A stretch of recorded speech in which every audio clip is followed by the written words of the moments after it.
Your nan never bought spring onions more than once. She stuck the white roots in a jam jar on the windowsill and had fresh ones growing by Wednesday. Sounds mad, but she did the same with at least 24 other scraps you currently throw in the bin. Number 14 on this list grows so aggressively your nan had to give bags of it away to the neighbours. And number 3, scientists at Kew Gardens have confirmed, produces a compound that actually repels common garden pests while it regrows. Supermarkets sell you the same vegetables week after week. Your nan bought them once and grew the rest for free. Before we start, hit that subscribe button because this list might genuinely cut your Tesco bill in half. Let us count down the 25 kitchen scraps your nan never wasted. Number 25. Spring onion roots. Every nan in Britain knew this one. When she trimmed spring onions for a salad, she never threw the white root ends away. She dropped them into a glass of water on the kitchen windowsill, roots down, about an inch of white bulb above the waterline. Within 3 days, green shoots pushed upward. Within a week, she had full spring onions again, ready for cheese on toast or a jacket potato. She would change the water every couple of days to stop it going cloudy. Some nans planted theirs into a pot of compost by the back door and harvested green tops for months. A bunch cost about 4p in the 1960s. Not much, but when you never had to buy another bunch again, those 4p added up across a lifetime. The roots just kept going. Cut the greens, leave the bulb, watch them return. Children thought it was magic. It was just common sense. Number 24. Celery base. That thick pale stump you slice off the bottom of a head of celery and toss in the bin. Your nan put it cut side up in a shallow saucer of warm water on the draining board.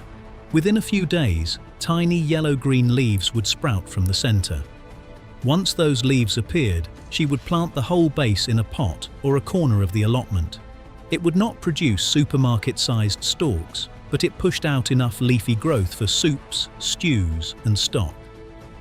Celery was expensive in post-war Britain, sometimes 9p a head when it was out of season.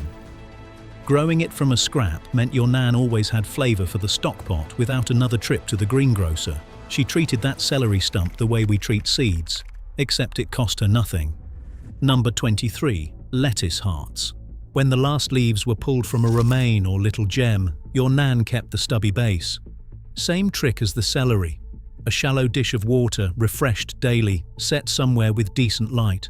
Within days, new leaves unfurled from the centre, pale at first, then greening up as they grew.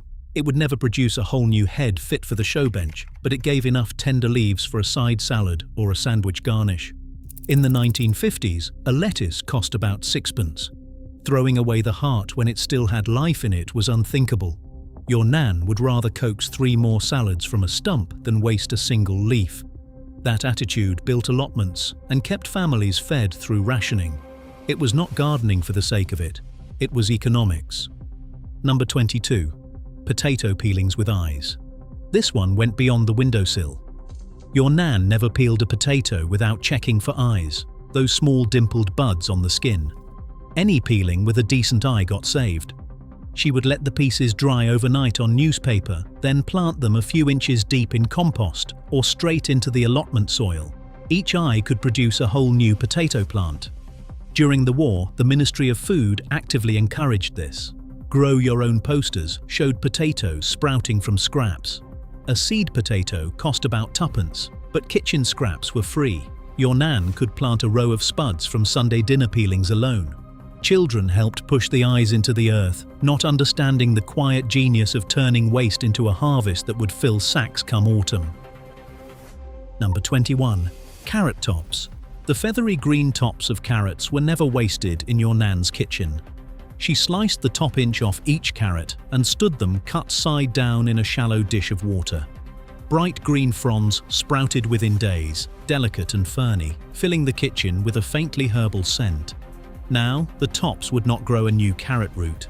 Your nan knew that, but those feathery greens went straight into soup, chopped fine like parsley, or mixed into a salad. Some nans dried them on the warming rack and crumbled them into stew as seasoning. Carrot greens contain more vitamin C than the root itself, something wartime nutrition pamphlets mentioned. Your nan did not need a scientist to tell her. She just knew green things that grew for free were worth eating. Number 20. Beetroot tops. Similar principle, different result. When beetroot came from the allotment or the greengrocer, the leafy tops were never composted. Your nan washed them, chopped them, and wilted them in a pan with a knob of butter, same as spinach. Earthy, slightly sweet, packed with iron. But she also saved the root end. A thick slice from the bottom of a beetroot, placed in damp compost, would often sprout new greens within a fortnight. Those greens kept coming for weeks.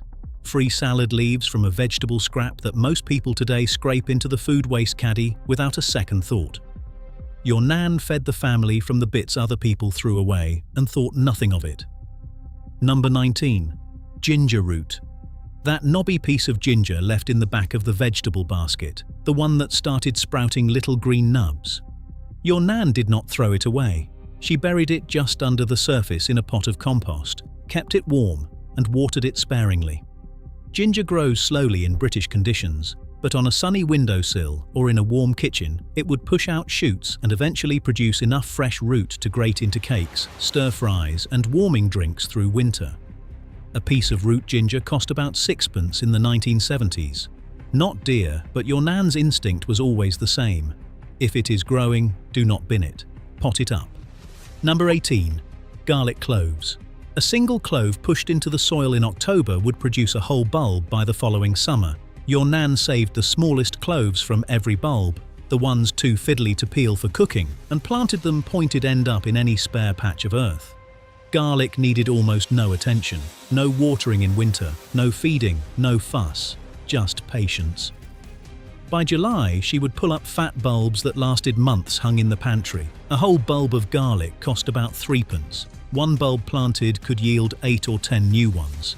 The mathematics of thrift worked in your nan's favour every single time. First pattern break. Here is where it gets properly clever. Your nan was not just regrowing vegetables. She was running a system. That kitchen windowsill with its jam jars and saucers was a production line. Spring onions regenerating in one jar. Celery sprouting in another. Carrot tops unfurling beside the salt pot. She rotated scraps the way a farmer rotates crops. When one batch was ready, the next was already growing.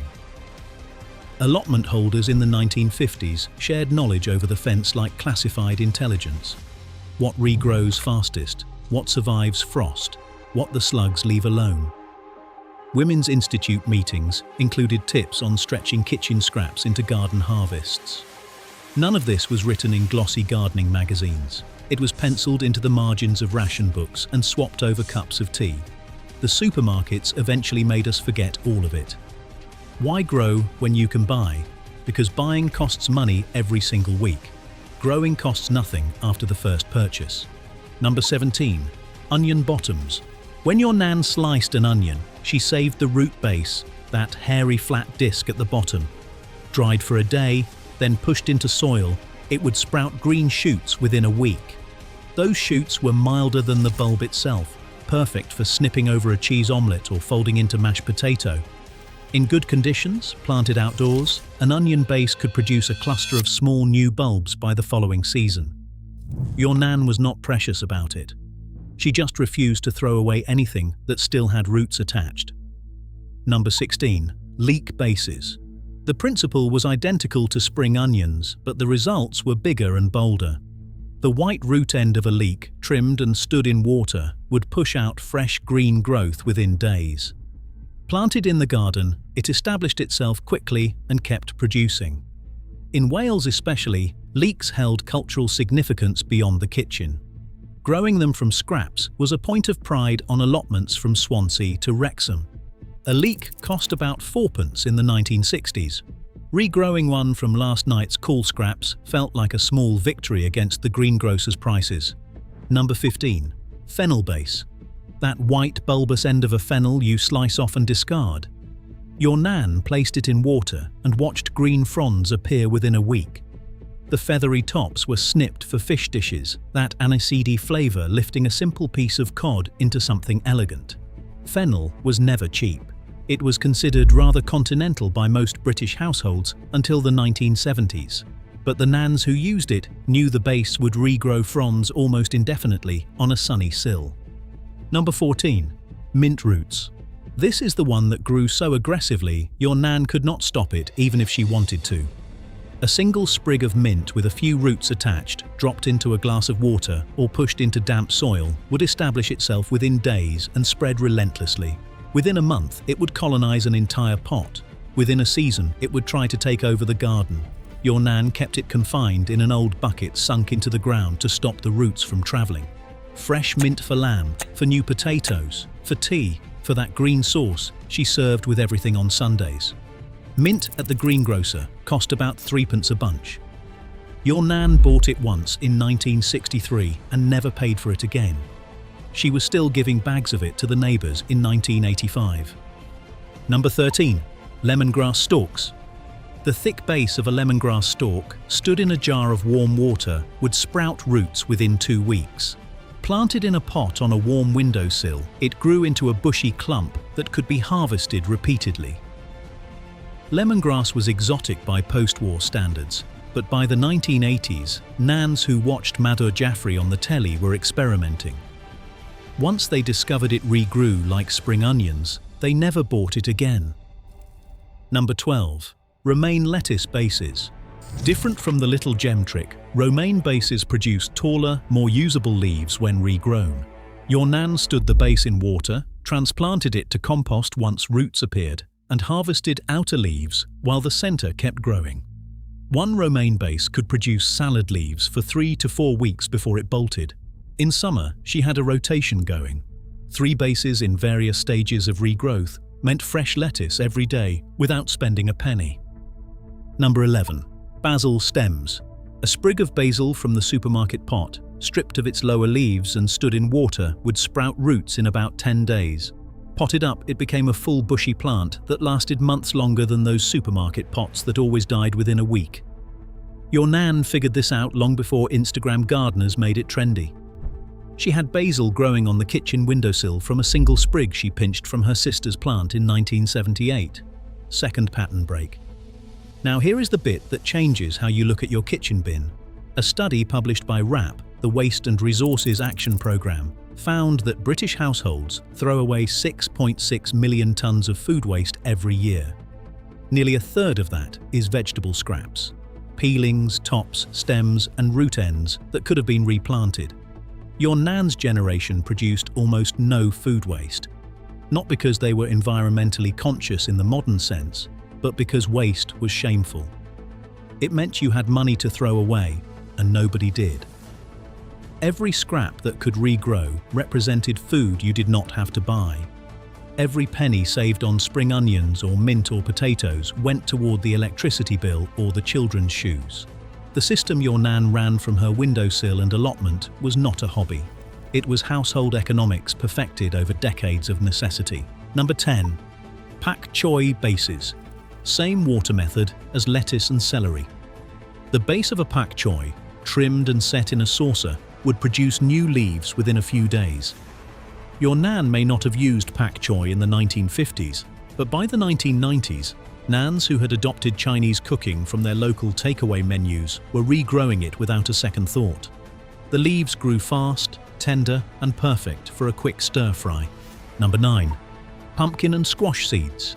Every Halloween, your nan scooped out the pumpkin seeds, rinsed them clean, dried them on the radiator, and saved them in an envelope for spring planting. One pumpkin could yield 100 seeds. Planted in May, each seed could produce a sprawling vine bearing 2 or 3 more pumpkins by October. Free pumpkins from kitchen waste. The allotment committee would award prizes for the biggest. Your nan entered every year. Number 8. Tomato seeds. An overripe tomato headed for the bin still contained dozens of viable seeds. Your nan would scrape them onto a damp paper towel, let them dry, and store them in a labelled envelope. Come spring, those seeds went into trays on the windowsill, and by July produced plants heavy with fruit. A packet of tomato seeds cost about £1. A single overripe tomato from the fruit bowl gave her enough seeds for the entire row. Number 7. Chili pepper seeds. Same principle as tomatoes. The seeds from any fresh chili, even one bought from the supermarket, could be dried and planted. Your nan discovered this when she started growing her own after the price of fresh chilies climbed past £1 per packet in the 1990s. One chili produced enough seeds for a dozen plants. A dozen plants produced enough chilies to last the year, dried and strung up in the kitchen like tiny red lanterns. Number 6. Rosemary cuttings. A 4-inch sprig of rosemary stripped of its lower leaves and pushed into damp compost would root within 3 weeks. Your nan took cuttings from one bush and lined the entire garden path with rosemary inside 2 years.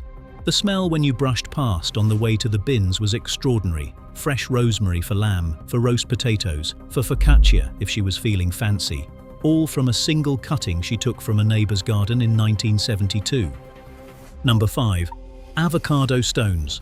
Your nan might not have eaten avocados in the 1950s, but by the 1980s she was piercing the stone with 3 toothpicks, suspending it over a glass of water and watching it split and sprout. The houseplant it produced was glossy and tropical looking. It rarely fruited in British conditions, but your nan did not care. She had grown a tree from a stone she was about to throw away. That was the point. Number 4. Strawberry runners. Strawberry plants send out long trailing stems called runners, each ending in a baby plant. Your nan pegged those runners into small pots of compost while still attached to the mother plant. Once rooted, she snipped the connection and had a brand new strawberry plant for free. One original plant could produce a dozen runners in a season. Your nan started with 3 plants from the church fete in 1965 and had 40 by 1968. Strawberries for the entire street. Number 3. Lavender cuttings. Here is the one Kew Gardens confirmed produces linalool, a natural compound that repels aphids, moths and mosquitoes. A softwood cutting from a lavender bush, taken in early summer and pushed into gritty compost, would root in about 4 weeks. Your nan lined borders, filled pots and dried bunches for wardrobes and drawers. She knew lavender kept the moths off the woolens and the greenfly off the roses. Science proved her right decades later. One bush produced enough cuttings to fill every garden on the terrace, and she made sure it did. Number 2. Coriander roots. The supermarket bunch of coriander with roots still attached was gold in your nan's kitchen. She used the leaves for cooking and planted the roots in a pot. They would sprout fresh growth within 10 days. Coriander bolts fast in warm weather, but your nan staggered her plantings. Roots in one pot, seeds from bolted plants in another. A continuous supply from scraps that most people pull off and throw straight in the bin. Number 1. Apple pips. Every apple your nan ate, she saved the pips. Dried on the windowsill, stored in a matchbox, and planted in small pots come spring. Most sprouted, some survived, a few grew into actual trees. The apple tree at the bottom of your nan's garden, the one you climbed as a child, the one that dropped cookers every September that she turned into crumble and chutney and jars of stewed apple that lined the pantry shelf. That tree might well have started as a pip from a Bramley she ate one Tuesday afternoon in 1958. It took years. It took patience. But it cost nothing except time, and your nan had learned from rationing that time spent growing food was never time wasted. That single tree fed the family for decades. Try one this week. Just one. The spring onions in a jar, the mint in a pot, the potato eyes in compost. Then come back and tell me your nan was wrong. Share which one you are going to try in the comments. These were not gardening tricks. They were survival skills dressed up as common sense. Your nan knew. Now you know too.